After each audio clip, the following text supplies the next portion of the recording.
Dans cette vidéo, on va faire deux choses. Je voudrais d'abord vous présenter une des macronistes les plus dangereuses pour vos libertés à l'heure actuelle, à savoir Aurore Lalucq.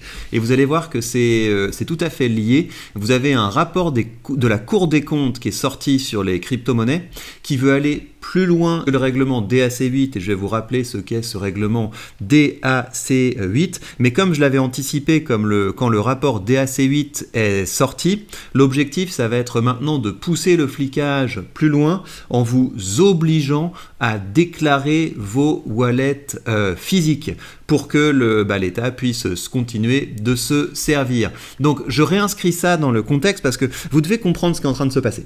Ce qui est en train de se passer à l'heure actuelle, à l'échelle européenne, mais la France, qui est un pays qui est plus loin que les autres dans le communisme, que les autres économies européennes, veut aller encore plus vite que ça, ce qui est en train de se passer, c'est un grand transfert de richesses depuis les dernières personnes qui survivent dans le secteur privé vers l'administration, les fonctionnaires et les clients des fonctionnaires. Les clients des fonctionnaires, c'est les pauvres, c'est les immigrés, c'est toutes les personnes qui vivent de l'aide sociale. Et peut-être que vous faites partie de ces gens, peut-être que vous êtes un fonctionnaire, peut-être que vous êtes une personne qui a besoin de l'aide sociale pour pouvoir joindre les deux bouts. Ce que vous ne comprenez pas, c'est que ce que font les politiciens là en faisant des campagnes, d'ailleurs ça c'est un truc, je trouve que ça devrait être interdit. Ça devrait être absolument interdit de faire campagne en promettant des trucs gratuits. On a vu ça en regardant la campagne de la maire socialiste, par exemple, de Nantes, là, en disant « Ouais, moi, je vais vous donner des logements gratuits, je vais vous donner du transport gratuit, etc. » Ça devrait être absolument interdit, parce que ce qu'ils appellent gratuit, en fait, c'est le vol du contribuable. C'est ça que ça veut dire gratuit dans la bouche d'un socialo. Ça veut dire je vais voler, je vais dépouiller les gens qui bossent pour arroser mes clients. Mais apparemment la loi influenceur, ça s'applique seulement à ceux qui bossent parce que les vrais influx-voleurs, à savoir les politocards, eux, ils peuvent continuer de promettre du gratuit et d'acheter des voix avec du mensonge et avec l'argent des autres. Mais donc ce qui est en train de se passer, c'est un grand transfert. L'objectif, c'est de dépouiller le plus profondément possible et le plus rapidement possible les dernières personnes du privé. Pourquoi ? Pour permettre à la superstructure communiste de pouvoir se maintenir au pouvoir. Et là-dedans, vous avez Aurore Lalucq qui est une ennemie des crypto-monnaies, donc qui essaie de vendre l'euro numérique, donc elle n'arrête pas de faire des déclarations là-dessus. L'euro numérique, c'est un outil essentiel de souveraineté face aux acteurs américains du paiement. Aux États-Unis comme en Europe, l'extrême droite promeut les stablecoins et les cryptos contre les projets de monnaie numérique. Donc les monnaies numériques, ça existe déjà. Toi, ce que tu veux nous vendre, c'est une monnaie numérique de banque centrale, une monnaie qui est programmable. Et donc je vous rappelle le projet de l'euro numérique. L'objectif, c'est de répandre cette monnaie en commençant à payer les aides sociales en euros numériques. Ensuite, l'objectif, c'est de rendre obligatoire l'acceptation de ces euros numériques. Donc toutes les personnes qui peuvent accepter des paiements vont être obligés d'accepter des euros numériques, et je pense qu'il y aura des systèmes où ils vont trouver des manières de taxer plus les paiements qui ne seront pas faits en euros numériques. Ils vont appeler ça inclusivité. Donc c'est de l'inclusivité de pouvoir donner accès. Regardez, ce sont des pauvres qui ont des euros numériques dans leur wallet, donc il faut être inclusif, il faut leur permettre de vous payer en euros numériques, et donc vous serez payé en euros numériques, et le résultat c'est que vous avez une monnaie qui est programmable. Et donc l'objectif derrière ça, c'est que vous ne puissiez pas développer de patrimoine personnel. Donc qu'est-ce qu'on va faire pour vous empêcher de développer du patrimoine personnel ? On va mettre une date de péremption sur cette monnaie, à savoir si vous dépensez pas vos euros avant la fin du mois, bim bim, ils ont disparu. Parce que c'est important, il y en a marre de l'épargne, il faut relancer la consommation. L'argent qui dort là dans l'économie irréelle, il faut le remettre au service de l'économie réelle. Donc on va vous imposer de devoir dépenser vos euros avant la fin du mois pour relancer l'économie évidemment, sinon ces euros, pouf pouf, ça disparaît. Vous aurez quand même, j'imagine, des possibilités d'épargner. Ces possibilités d'épargner, ce sera dans des projets fléchés, par exemple au service du grand emprunt pour la défense, etc. Là, vous aurez le droit d'avoir du 0,5%. Mais je vous jure, ça va être ça. Là, pour le moment, vous vous dites, mais qu'est-ce qu'il raconte? Ça va être ça. Ça va arriver à grande vitesse. Et l'objectif, c'est ça. L'objectif, c'est que vous ne puissiez pas développer du patrimoine personnel, parce que si vous développez du patrimoine personnel, vous arrêtez d'être sous le giron de l'État. Et je reviens à l'idée que j'avais commencé et que j'ai pas terminée. Si aujourd'hui, vous êtes pauvre et vous vous dites, non, mais l'État, effectivement, il faut qu'il vole de l'argent aux riches pour me donner des petits chèques, vous êtes en train de vous faire arnaquer. Enfin, à court terme, vous n'allez pas vous faire arnaquer. Parce que effectivement, à court terme, vous avez besoin du petit chèque de l'État. Mais ce que vous captez pas, c'est que l'État, avec toutes ces règles de vol du secteur privé, il crée de la pauvreté. Donc ça veut dire que l'argent qu'on pourra vous redistribuer, il y en aura de moins en moins. Et donc comment les États vont vous distribuer de l'argent pour vos petits chèques? Ils vont faire de la dette. Ils vont faire toujours plus de dettes. Et à mesure qu'ils vont faire toujours plus de dettes, eh bien l'argent que vous aurez dans votre portefeuille va perdre de sa valeur. Donc le seul moyen de réduire la pauvreté, c'est de permettre aux gens d'entreprendre, de créer, de produire. Mais cette caste de voleurs qui sont au-dessus de notre tête, eux ils s'en foutent en fait du côté production. À court terme, ils ont une soif d'argent et de pouvoir, et pour assouvir cette soif d'argent et de pouvoir, et ben ce qu'ils font, c'est qu'ils essaient de voler les gens qui ont réussi, parce qu'il y a aussi une revanche sur la vie. Ces gens, ce sont des ratés. Ce sont des ratés, ces gens-là, qui sont des politocards. Et donc, ils détestent les gens qui ont réussi, les gens qui ont été capables de créer des choses, les gens qui ont été capables de gagner de l'argent par eux-mêmes. Ils les détestent. Et donc, ils veulent prendre une revanche sur la vie en imposant leur pouvoir et en disant, bah voilà, tu pensais que tu allais être libre, bah non, on va te voler tout cet argent.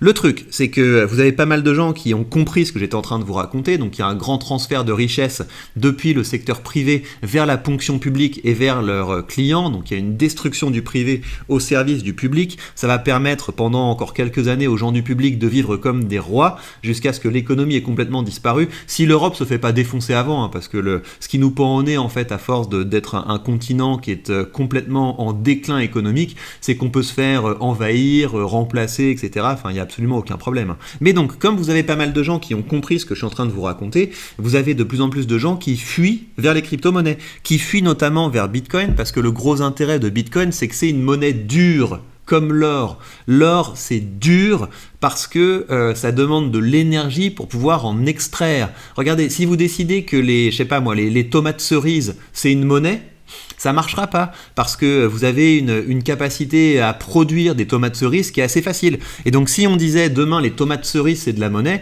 bah vous pouvez très facilement commencer à produire des tomates cerises, vous pouvez inonder le marché de tomates cerises et il y en a tellement que ça perd de sa valeur. Avec l'or, vous ne pouvez pas faire ça parce que extraire de l'or, augmenter l'offre d'or, c'est compliqué, il faut miner, il faut transformer, donc ça demande de l'investissement. Bitcoin, c'est pareil, vous ne pouvez pas submerger le marché avec des bitcoins tout frais parce que produire de nouveaux bitcoins, ça demande beaucoup de coûts énergétiques et donc ça demande beaucoup d'investissements financiers. C'est pour ça que Bitcoin est une monnaie refuge. C'est une monnaie refuge parce qu'elle ne peut pas être imprimée comme bon nous semble. Alors que l'euro, oui, c'est imprimé comme bon semble aux euroviétiques qui nous gouvernent. Et donc, à mesure que vous avez de plus en plus de gens qui se cassent de ce scam qu'est l'euro et qui est tout ce système de ponction publique, eh bien, vous avez les macronistes qui contre-attaquent. Donc, par exemple, Éric Larchevêque qui disait, bon, bah voilà, à partir du 1er janvier 2026, vous allez avoir le règlement DAC8 qui va vous fliquer toujours plus. Donc, je vous rappelle ce qu'est ce règlement DAC8. Ce règlement, c'est que tous les exchanges voyous, là, les exchanges collabos du type Binance, du type Coinbase, etc., vont automatiquement transmettre toutes vos informations au fisc. Et donc ce que ça veut dire, c'est que si vous faites une transaction, le fisc le saura. Si vous achetez des cryptos, le fisc le saura. Et il va comparer votre activité réelle avec l'activité que vous allez déclarer et on vous enverra comme ça automatiquement des redressements si vous n'avez pas déclaré votre activité. Et donc Aurore Lalucq commente ça en disant « Oh, devoir respecter les mêmes règles que tout le monde, je comprends que ça énerve. » Voilà. Donc l'objectif, c'est de toujours faire passer les gens qui se rebellent contre les pertes de liberté comme de gros égoïstes qui ne veulent pas contribuer à la solidarité. Je vous rappelle que la solidarité, c'est du vol, Personne n'est sorti de la pauvreté grâce à des aides sociales. Les aides sociales, la seule fonction qu'elles ont, ce n'est pas d'aider les pauvres. La fonction des aides sociales, c'est de mettre au pas les gens qui entreprennent. C'est de mettre au pas les gens qui ont une proportion plus importante que la moyenne à l'audace et à la liberté. C'est à ça que ça sert. Et c'est pour ça que votre priorité, ça devrait être de payer le moins d'impôts possible. Si vous aimez la liberté, si vous aimez l'audace et si vous pensez qu'un jour la France doit redevenir la France et l'Europe doit redevenir la France, votre priorité c'est d'arrêter de financer tous ces voyous, arrêter de financer tous ces voleurs. Donc, ce que disait Éric Larchevêque dans ce billet, c'était l'idée à partir de maintenant, ça va être de migrer tout ce que vous avez, surtout avant le 1er janvier, vers des clés Ledger par exemple. Je vous réexpliquerai comment ça fonctionne une clé Ledger et pourquoi c'est quelque chose qui vous protège encore aujourd'hui. Mais donc Éric Larchevêque dit ça, il y a pas mal de gens qui ont fait ce constat et c'est pour ça que la Cour des comptes veut aller plus loin et je vais vous lire cet article qui rapporte les derniers délires de la Cour des comptes. Dans un rapport, la Cour des comptes veut renforcer la surveillance des détenteurs français de crypto-monnaies et fait des propositions qui vont plus loin que la directive européenne DAC8. Donc je vous rappelle le principe, l'Europe c'est un jouet pour les macronistes, pour les politocards français. Ils utilisent l'Union européenne pour pouvoir mettre au pas les autres économies européennes. L'objectif, c'est d'utiliser l'UE et les règles de l'UE pour pouvoir imposer toujours plus de communisme aux pays qui essaient de proposer un petit refuge. Et donc l'Union européenne, tous les 4 matins, va toquer à la porte des plus petits États, les États qui sont fiscalement plus intéressants, en leur disant vous allez devoir voler plus vos concitoyens parce qu'il faut mettre plus au budget de l'Union européenne là et vous n'êtes pas alignés là, on veut une harmonisation fiscale et sociale donc vous allez maintenant augmenter la ponction sur vos citoyens comme si la ponction avait déjà servi à quelque chose. Et donc ce qui se passe c'est que la France balance des nouveaux règlements comme ça en faisant un chantage à la guerre évidemment et donc Aurore Lalucq voilà, il faut vite passer en économie de guerre, créer des stocks, soutenir l'ensemble des acteurs pour construire un mur de drones, voilà. Donc on fait tout le temps le chantage militaire. Parce qu'en dernier recours, c'est par la peur que ces voleurs se maintiennent au pouvoir. Donc la France va toujours plus loin, et dès que la France a franchi une nouvelle étape dans le vol et dans la surveillance, il transpose ça à l'échelle européenne pour pouvoir imposer ça aux autres pays, et que ce soit de plus en plus difficile de trouver une herbe plus verte ailleurs. La Cour des comptes évoque des stratégies d'évitement de l'impôt par de nombreux contribuables aujourd'hui, notamment les détenteurs de crypto-monnaies. Pour rappel, depuis 2019, si la totalité des cessions imposables sur toute l'année est supérieure à 305 €, elle est soumise au prélèvement forfaitaire unique, donc 30%. Il existe un enjeu sur la détection des crypto-actifs non déclarés selon la Cour des comptes. Lors de la déclaration 2022 pour le revenu, 20 000 contribuables crypto ont déclaré 40 millions de plus-value nette aux impôts selon les rapports de la DGFiP. Or, selon Chainalysis, les Français auraient en réalité plus de 4 milliards de dollars en crypto et l'État aurait dû encaisser 1,2 milliard de recettes. Donc bravo les Français, vous vous êtes pas fait entuber à ce stade et c'est parce que vous vous êtes pas encore fait entuber que l'État a envie d'aller plus loin. La Cour des comptes évoque par ailleurs des angles morts dans la réglementation, notamment ce qui concerne les transactions effectuées via des comptes auto-hébergés ou alors des PSAN extra-européens, ceux qui sont par exemple hébergés à Singapour ou à Hong Kong. Il faut créer une obligation pour les particuliers de déclarer la détention d'actifs numériques dépassant un certain seuil lorsqu'ils sont détenus sur des comptes auto-hébergés. Ici, la Cour des comptes va plus loin que la directive qui vise uniquement les plateformes de crypto. Ici, elle cible les portefeuilles crypto froid ou comptes auto-hébergés qui permettent de conserver la clé privée de l'utilisateur hors du réseau. De nombreux experts mettent en garde contre le risque de dérive des organismes qui souhaiteraient avoir accès aux données de ces portefeuilles froids. Leur utilisation est légale et le montant des cryptos ne regarde que leurs propriétaires. Par ailleurs, beaucoup d'utilisateurs de portefeuilles froids s'inscrivent dans une stratégie de long terme de conservation sans faire des transactions. Ils ne doivent donc rien aux impôts. Enfin, la Cour des comptes veut renforcer une surveillance sur les réseaux sociaux pour détecter les transactions d'actifs numériques qui ne seraient pas déclarés. Donc tous les petits influenceurs là qui flex avec leur portefeuille crypto vont être surveillés. Je pense que même il y aura de l'IA qui va rentrer là-dedans pour pouvoir récolter les données. Donc il va y avoir de plus en plus d'avis rectificatifs qui seront envoyés au regard des faits suivants. Nous avons observé que tac tac tac tac tac. Pourtant vous avez déclaré tac tac tac tac tac. Donc on va vous redresser. Donc réalisez ce qui est en train de se passer. Pas mal de gens ont compris qu'il fallait sortir de cet enfer fiscal, de cet enfer qui est en fait une kleptocratie, une kleptocratie supranationale. Eh bien, on va vous obliger de déclarer vos wallets froids, ce qui pose d'énormes problèmes de sécurité, d'énormes problèmes de confidentialité. À ce stade, on n'y est pas encore, mais ça va s'accélérer et donc il va falloir être de plus en plus discret. Il va falloir de plus en plus vous protéger. Et j'ajoute que le gros intérêt d'avoir vos actifs sur des wallets froids, outre qu'il n'y aura pas d'échange automatique, en fait on va vous obliger à déclarer, mais la vérité c'est que comme moi ça m'est arrivé, vous avez peut-être perdu l'ensemble de vos clés. Moi malheureusement j'ai perdu l'ensemble de mon patrimoine crypto dans une randonnée en Finlande, tout était dans mon sac et j'ai tout perdu dans un lac gelé, et voilà, ça peut arriver qu'on ait un jour acquis une clé et qu'on ait absolument qu'on ait perdu malheureusement tout notre patrimoine crypto. C'est un peu ça, c'est à vos risques et périls quand vous avez une clé froide.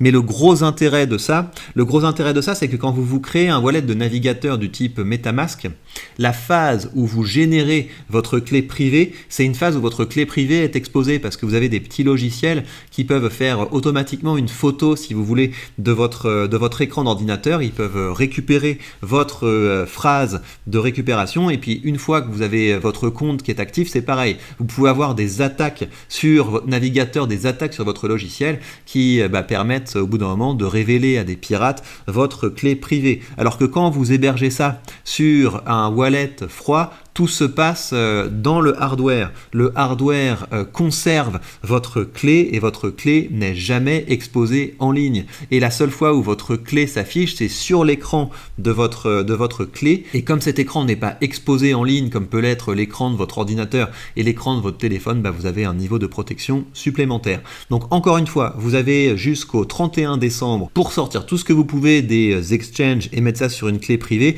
Vous avez par ailleurs une belle promo où vous avez une belle partie de votre achat si vous achetez une clé privée Ledger qui vous sera créditée en Bitcoin sur votre wallet si vous passez par le lien qui est sous cette vidéo. Et ensuite vous allez devoir apprendre à acquérir des cryptos et du Bitcoin en particulier sans passer par les exchanges, et ça c'est tout ce dont on parle notamment sur la page Patreon. Je vous crée régulièrement du contenu sur ces enjeux de sécurité, de confidentialité, donc n'hésitez pas à rejoindre cette page. Et bien voilà, chers amis, prenez bien soin de vous et à très vite.